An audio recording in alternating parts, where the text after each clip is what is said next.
الحمد لله وكفى وسلام على عباده الذين اصطفى. أما بعد،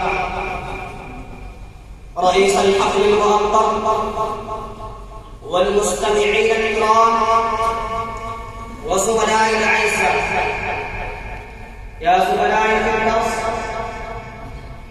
إني أريد اليوم أن أخطب أمامكم خطبة قصيرة حول الموضوع القرآن والدستور الإلهي، فتشتاقون إلى سماع هذه الخطبة القصيرة إن شاء الله تعالى.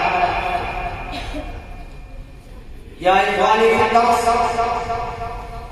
إن القرآن هو الكتاب المقدس الذي أنزل الله تبارك وتعالى من فوق 7 سماوات، أنزله على نبيه صلى الله عليه وسلم، أنزله لهداية الناس، أنزله لإخراج الإنسانية من الظلمات إلى النور، لإخراج الناس من الكفر والشرك، من العصيان والطغيان، من الضلال والجهالة.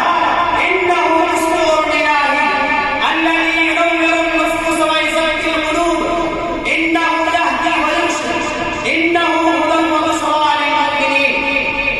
من آمن به أفلح ونجا، ومن أعرض فقد خاب وخسر الدنيا والآخرة.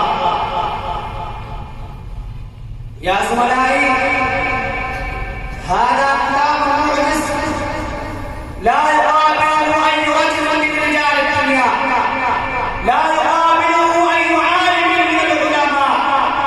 ألفاظه عجيبة غريبة، معانيه عجيبة غريبة، قصصه عجيبة غريبة، حكمه ومواعظه عجيبة غريبة.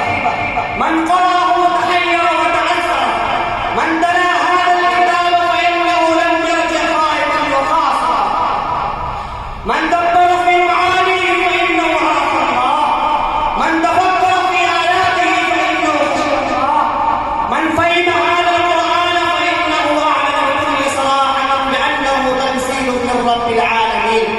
ذلك الكتاب لا ريب فيه. يا أصدقائي في الدرس، بهذه المناسبة أنا أتحير كيف أنه أوصاف القرآن، أي شيء أبين بهذا الكتاب السماوي. إنه يتطهر من التحريف والتبديل، يتطهر من الخلل والفساد، لا يأتيه الباطل أبدا، لأن الله أعلم فقال: لا يأتيه الباطل من بين يديه ولا من خلفه، تنزيل من حكيم حميد.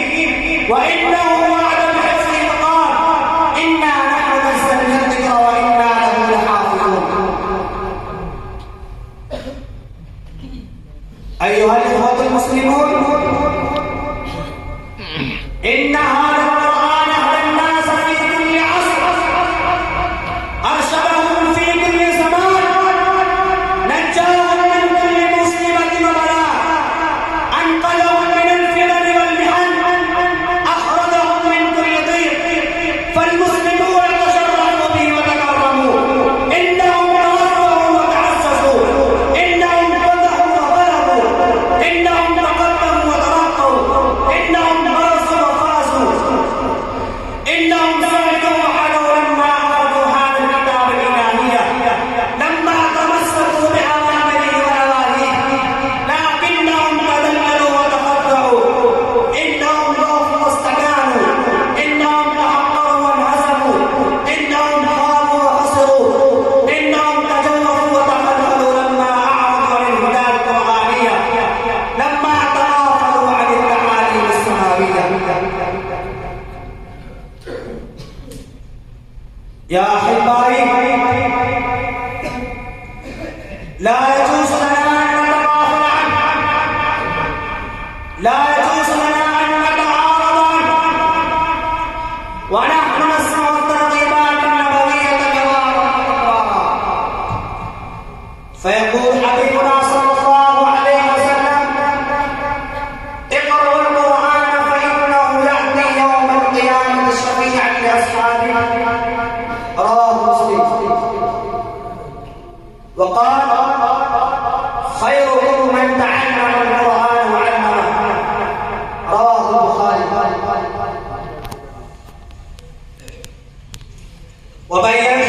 المثال فقال مثل المؤمن الذي يقرأ القرآن مثل الأترجة ريحها طيب وطعمها طيب ومثل المؤمن الذي لا يقرأ القرآن كمثل التمرة لا عيان لها ولا طعمها حلو ومثل المنافق الذي يقرأ القرآن كمثل الريحان ريحها طيب وطعمها حلو ومثل المنافق الذي لا يقرأ القرآن كمثل الحنظلة ليس لها ريح وطعمها حلو متفق عليه.